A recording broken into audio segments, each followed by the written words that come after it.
Custo de vida, emprego e desemprego, cesta básica, tarifas públicas, salário mínimo.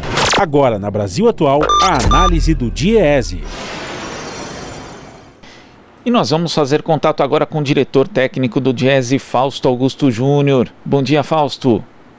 Bom dia, Glauco. Bom dia a todos. Fausto, hoje deve ser promulgada a PEC emergencial, que além de ter uma série de medidas aí de contenção de gastos públicos, também vai permitir a concessão do auxílio emergencial. Existia a expectativa, inclusive, que a primeira parcela fosse paga já em março, mas provavelmente será só em abril, segundo o próprio governo, e no valor de R$ 250 aí, de acordo com declarações do ministro Paulo Guedes. Parece muito tardio e também muito pouco diante da necessidade do Brasil, né, Fausto? Glauco, é pouco e as parcelas poucas também, né? Vamos lembrar que nós estamos agora no pico da pandemia, o ritmo de vacinação é um ritmo bastante lento, o que indica para a gente muita dificuldade do ponto de vista dos desdobramentos econômicos ali a partir, pelo menos, do primeiro semestre como um todo, mas com impacto ainda, muito provavelmente, no segundo semestre. A PEC emergencial que mexeu ali, criou novos limites fiscais, vai criar bastante dificuldade com relação à própria administração do setor público em estados e municípios, em troca de 44 bilhões para o auxílio emergencial, vai garantir aí um auxílio em torno de R$ 250 durante 4 meses. R$ 250 é muito pouco, alguma coisa como 1/4 do valor da cesta básica, ali um pouco mais ali, um pouquinho menos de metade da cesta básica, o que significa que mal dá para as famílias conseguirem o recurso para a sua alimentação e vai ter muita dificuldade para enfrentar ainda durante esse período todo. R$ 250 por 4 meses é muito aquém, a gente já vinha defendendo o movimento sindical, os movimentos sociais, o retorno do auxílio aos R$ 600, que era um patamar razoável para a gente imaginar como foi feito ano passado no enfrentamento, por um tempo de pelo menos um ano, é o que a gente imagina como algo que deveria ser costurado. O Congresso Nacional ainda vai ter oportunidade de debater sobre o auxílio emergencial ao longo desses meses, porque muito provavelmente chega uma MP agora em março, e a gente vai ver como é que essa discussão vai tramitar por dentro do Congresso Nacional.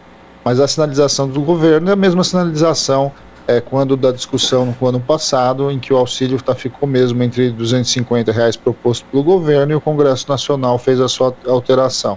É claro que a gente sabe que é um pouco mais complicado esse ano, em especial porque a PEC emergencial que passou aí, ela limitou esse valor, mas eu acho que esse é um espaço que precisa ser feito, uma discussão que precisa ser tomada por dentro do Congresso, no mínimo para a gente conseguir levar um pouco esse valor nesse debate. E Fausto, quando a gente observa os exemplos de outros países, percebe que o Brasil está na contramão. Quando compara, por exemplo, com os Estados Unidos, que lançou um pacote de 1 trilhão e 900 bilhões de dólares, tem ali 400 bilhões destinados justamente a auxiliar as famílias que mais precisam, que vão receber ali um cheque de 1.400 dólares, quer dizer, mas por pessoa, sendo que, por exemplo, uma mãe solteira com 4 dependentes pode receber até 7 mil dólares para ter ali a sua sustentabilidade econômica assegurada, a sua própria sobrevivência econômica, enquanto aqui no Brasil a gente tem aí, além dessa concessão do auxílio emergencial muito baixo, em poucas parcelas, como você mencionou, Fausto, ainda vindo com outras medidas de redução do gasto público que também, obviamente, vão acabar afetando aí qualquer possibilidade de retomada na economia. Esse é um outro dado importante, Glauco. O recurso, quando você trabalha com recursos de auxílios, nesse caso, para os mais pobres, esse de recurso não é feito para você comprar importado, para você fazer compras no exterior, ele é feito para comprar comida, essencialmente alimento. E o que a gente viu, inclusive, ao longo do ano passado, é que o auxílio foi importante, inclusive, para que o PIB não caísse mais do que ele caiu. E esse é um dado que a gente precisa trabalhar. O auxílio emergencial ele não beneficia somente aquele que o recebe, ele beneficia um conjunto da sociedade e de alguma forma se relaciona economicamente com esses segmentos mais pobres. Nós estamos falando ali do dono do mercadinho, do dono da padaria, do dono do açougue, ou seja, aquele comércio da periferia do entorno e de alguma forma é com ele ali que vai ser feito esse giro econômico. Esse recurso ele entra na economia diretamente pelos mais pobres, mas ele se alastra por toda essa cadeia aí de produtos. Então, mexer no auxílio emergencial agora é algo essencial para que a gente possa minimamente lidar com os impactos da pandemia. Agora, primeiro que o auxílio começa a chegar muito tarde, não fazia o menor sentido ter descontinuado o auxílio em dezembro, né? Ou seja, a pandemia não espera o ano, né? Não faz uma virada de ano aí. A pandemia, de alguma forma, ela continuou e se acelerou. E agora a gente vai sentir efeitos muito duros, porque inevitavelmente os estados estão tendo que fechar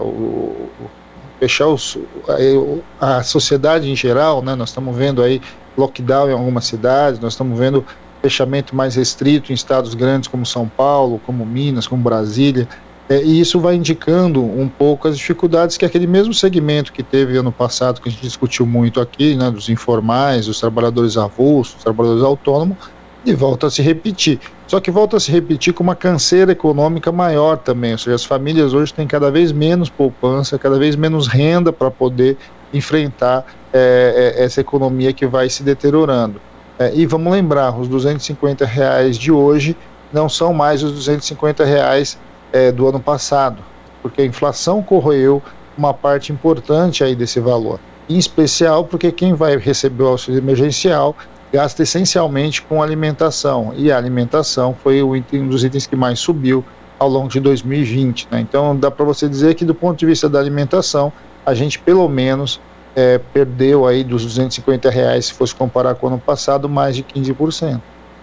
E quando a gente vê, né, tivemos na semana passada a divulgação do IPCA, o Índice Nacional de Preços ao Consumidor Amplo, que chegou a 0,86% no mês passado, a maior taxa para fevereiro desde 2016, e apenas os alimentos, né, nesse período aqui desse ano subiram 15%, quase 3 vezes a mais do que a inflação, né? E já é possível, inclusive, perceber ali o impacto do aumento dos combustíveis nesse índice, Fausto.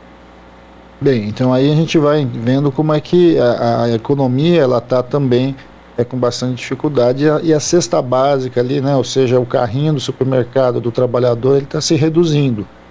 Os alimentos vêm subindo, a puxada da inflação por conta dos combustíveis ela foi bastante, mas é sempre bom lembrar que no caso dos combustíveis, ele é um preço que ele se propaga ali por toda a economia. Então é muito provável que a gente assista aí em março, já está assistindo em março, uma alta dos preços dos alimentos, para além, inclusive, do próprio combustível aí que a gente tem visto. Chama a atenção, Glauco, que apesar da crise econômica, apesar do baixo consumo, a inflação continua subindo. A inflação continua numa tendência de elevação, ou seja, isso vai colocar para nós uma série de desafios ao longo desse semestre. É muito provável que a gente assista essa semana a discussão do Banco Central com relação à pressão sobre a alta dos juros. O Banco Central está sendo pressionado a aumentar a taxa de juros, tem grande chance disso acontecer. Isso vai significar, do ponto de vista do financiamento da dívida pública, um alocamento, uma alocação de recursos maior ali para pagar a taxa de juros de um lado, para tentar conter uma inflação que de fato não é uma inflação de demanda, é uma inflação de custo, ou seja, as coisas não estão subindo porque as pessoas estão comprando muito, até porque quando você olha aí para o núcleo da inflação de serviços, né, que pega essencialmente mão de obra, trabalho, você vai ver que ele é muito baixo ainda.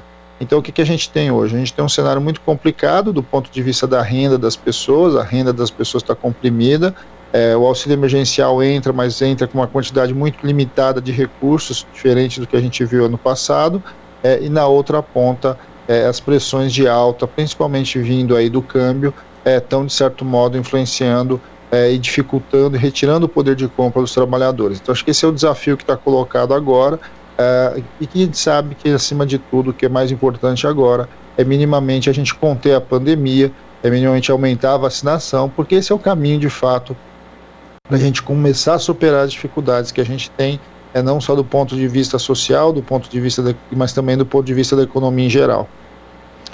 Certo, Fausto, muito obrigado pela sua participação aqui no Jornal Brasil Atual e um ótimo início de semana. Até mais. Até mais, bom dia a todos. Nós conversamos aqui com o diretor técnico do Diese, Fausto Augusto Júnior. Você está ouvindo Jornal Brasil Atual. As notícias que os outros não dão.